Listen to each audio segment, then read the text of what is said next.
Hello everybody, I'm back with another video. This one shouldn't be too long. It's just to show you that the way politicians frame their intentions, in this case I don't want to get into the political debate itself about gun control. I just want to show you how politicians, and in some cases the media, will frame a policy or a story to fit their narrative, but it has nothing to do with what they say is the goal of this policy or new law. Like, for example, these two bills that the federal liberals are trying to pass, which is C-21 and C-22. Well, C-21 is basically restricting law-abiding citizens' rights to have guns that were up to now legal in Canada. They say it's to eradicate gun violence. Well, we all know that 99% of gun violence in Canada comes from gang warfare, like we see in Toronto, like we see in Montreal, in certain parts of the city. These guns are illegally purchased, and these people, because they're by definition criminals, will not abide by this C-21 law that bans certain guns and that will ask people to give in their guns. While C-22, if the goal was to eradicate gun violence, goes completely to the contrary of that goal. So let me explain to you, and let me read you this this op-ed from the Toronto Sun, okay? So let's go. On Tuesday, Prime Minister Justin Trudeau promised to crack down on gun crime. Then on Thursday, his government introduced legislation to reduce sentences for serious gun crimes, including weapons trafficking and importing. Okay? So on one case, you are taking away the rights of law-abiding citizens that purchase these guns legally.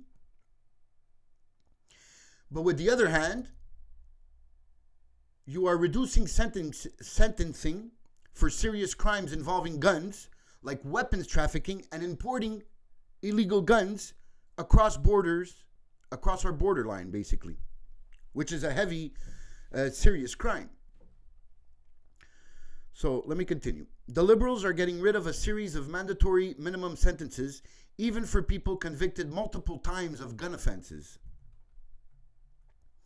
It goes completely against what Trudeau said on Tuesday. So in some of our cities, he says, gun crimes are on the rise. This is unacceptable, Trudeau said, using somber tones. No one should be afraid of being a victim of a sniper or a stray bullet. As a parent, I know full well that our greatest fear is receiving a tragic call telling us that the worst has happened. He said that as his government introduced a bill, C-21, that primarily changes which firearms a legally licensed gun owner can possess. You've likely heard of the government's plan to ban 1,500 military-style assault weapons. Well, that's why military-style assault weapons are under quotations, because they're just not military-style assault weapons. That's just a blatant lie. But I digress. That's what they want you to think of when you think of their gun control measures. They ban these rifles and shotguns, which are not used in crimes, while invoking the kinds of shootings that have plagued our cities over the past several years, which is totally right. The numbers of shootings or people that died by guns, the number of rifles and shotguns used in these crimes is minimal. Most, when I say most, I'm not sure, so correct me if I'm wrong, but I'm pretty sure it's over 90% of deaths caused by guns or shootings or crimes involving guns come from people owning them illegally, come from illegally owned guns. If you want to know Trudeau's real thoughts of dealing with gun crime, look at what government is doing with Bill C-22. And that's the other bill concerning gun violence. So this is what the bill contains. Mandatory minimum sentencing are being removed for a long list of offenses, including use of firearm in commission of offense, possession of restricted or prohibited weapon knowing possession is unauthorized, possession of a loaded handgun, possession of weapon obtained through crime, weapons trafficking, unauthorized import, export of firearm, illegal discharge of a firearm with intent, robbery with firearm, and extortion with firearm. So in one hand, this is a classic liberal strategy. In one hand, you take away rights from your middle class, law-abiding citizens, saying it is to protect them. And with the other hand, you make them less protected by reducing sentencing for severe gun crimes. So in one way, you're restricting law-abiding citizens' rights to buy these legal guns. And on the other hand, you are discriminating or loosening sentencing for people that are bringing these illegal guns into these parts of the city that are causing deaths, like the one that we saw with this young girl in St. Leonard a few weeks ago, died as collateral damage in a gang warfare. Those guns used were illegally obtained. We don't know through where. Some people say it's through the Indian reserves. Sorry, the native Indian reserves. We don't know. We can't confirm where they are passing by, but we can confirm that they are illegally owned and illegally obtained. So this is the way that certain politicians work. They tell you it's to eradicate gun violence by taking away the rights of the middle class, and by taking away their rights and their legally obtained guns. Once again, it comes down to power. So if the citizenry no longer can have guns, well, that takes away power from the citizens and gives it straight to the government, because now they're the only, to the government and to the criminals, because now you used to have three sets of people that had guns. The ones that are legally owned by the citizens, the ones that are owned by the government, agencies, cops, whatever, and the ones that were illegally obtained by the criminals. Well, with Bill C-21, you're taking away the guns, the rights to have legally obtained guns from law-abiding middle-class citizens. So now you only have one of those three sets of people with guns: the government and the criminals. And now with Bill C-22, well, when you used to have minimum sentencing for people that get arrested a second and third and fourth time for these charges, now we'll see minimum prison time for these severe gun crimes. So you see the contradiction in these two laws. If really your goal is to eradicate gun violence, then why are you loosening up sentencing for people that commit gun crimes, severe gun crimes, like weapons trafficking, possession of a weapon obtained through crime? You're loosening up sentencing for these crimes? That doesn't make sense. I'll continue reading the article. The government put these changes into a bill they described as dealing with systemic racism in Canada's justice system and making sure that people who make simple mistakes don't pay for them for the rest of their lives. Okay, when you've been arrested 3 times with an illegal charged gun or in a armed robbery, you think that's a simple mistake that people make? No, that's a life path people chose. They chose this life. Okay, sometimes with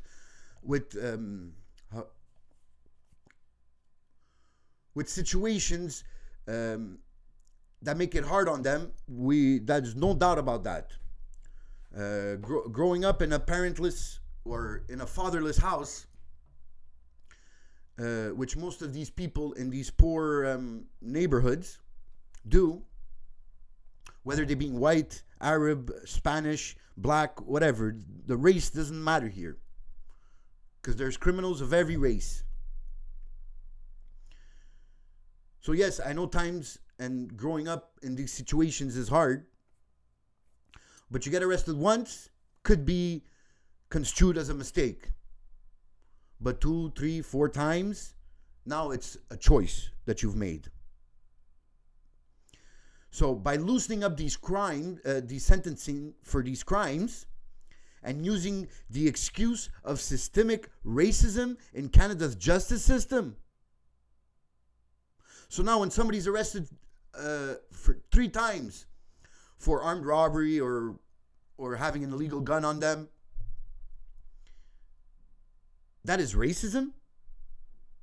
Or systemic racism? I don't think so. What do you guys think? These are people with health problems. Excuse me. These are single mothers. Okay, because there's truckloads of single mothers being arrested for armed robberies and illegal guns. These are young people who perhaps have made a couple of mistakes, Justice Minister David Lametti said while introducing this bill. It sounds nice and it pulls on the heartstrings, but it's also a load of BS, says the author of this article. Take the removal of mandatory minimums for knowingly possessing an illegal firearm. Right now, there is no mandatory minimum on someone's first offense. A minimum of 1 year on a second offense, and a minimum of 3 years on a third offense, which I find is completely justifiable sentencing for severe gun crimes. Because the illegal guns are the ones that are killing our youth and our population in general, the ones dying from gun crimes. Most of them, it's from illegally obtained guns. Being caught with illegal guns 3 times isn't making a couple of mistakes. It is repeatedly engaging in dangerous criminal behavior, the kind the government claims it wants to stop. I agree with that statement 110%. The legislation also removes 1 year mandatory minimum sentencing for charges related to smuggling and trafficking illegal guns. Isn't that exactly what the government claims they want to stop? It's a very good question. If you're going to remove those 1 year mandatory minimum sentencings for charges related to smuggling and trafficking illegal guns, how are you trying to eradicate gun violence? Please explain to me. How can you say you're trying to protect our youth, like Trudeau says? He likes to play the drama teacher role there. But on the other hand, reducing minimum sentencing for repeat gun offenses. I'll continue. Lametti made repeated claims on Thursday that mandatory minimums were a failed conservative policy that Canadians have rejected. This is false. Mandatory minimums have been part of Canada's criminal code since at least the time of Pierre Trudeau, who introduced some, as have other Liberal governments. The Harper government started using minimum sentences in response to outrage over light sentences for serious crimes. Voters loved them, and for a time, it's likely the Harper government went too far. That doesn't mean they have no place in our system. The minimums being repealed by the Trudeau government for gun crimes are mostly light and not punitive. With this bill, Justin Trudeau is showing he isn't serious about dealing with actual gun crime, and any claims otherwise are simply electoral smoke and mirrors. Perfect way to end this article, because that says it all right there. With this bill, Justin Trudeau is showing he isn't serious about dealing with actual gun crime, and any claims otherwise are simply electoral smoke and mirrors. That's what it is, folks. It's an ideology. It doesn't matter who it hurts or who it protects. In this case, it hurts law-abiding middle-class citizens, and who it protects with C-22 is criminals. Plain and simple. And if you agree, please let me know in the comment section. And we could have a respectful debate about that. Because that's exactly what it does. Is it punishes legal gun owners, and it protects illegal gun owners and criminals. Period. So now you see how this is all about ideology and putting forth their political rhetoric and trying to take away power from its middle class citizens. They don't want, they don't want the middle class to have the power that it has. Whether it's purchasing power, which they take away by hiring our taxes. Whether it's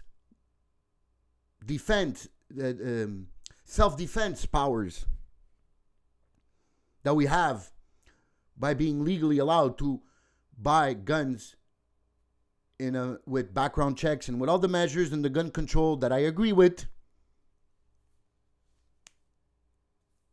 So they take away your power of self-defense by doing this.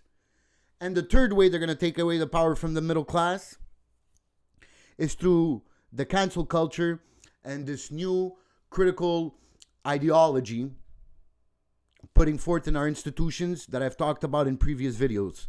You could go check those out on my YouTube page. So guys, this is what I wanted to show you today.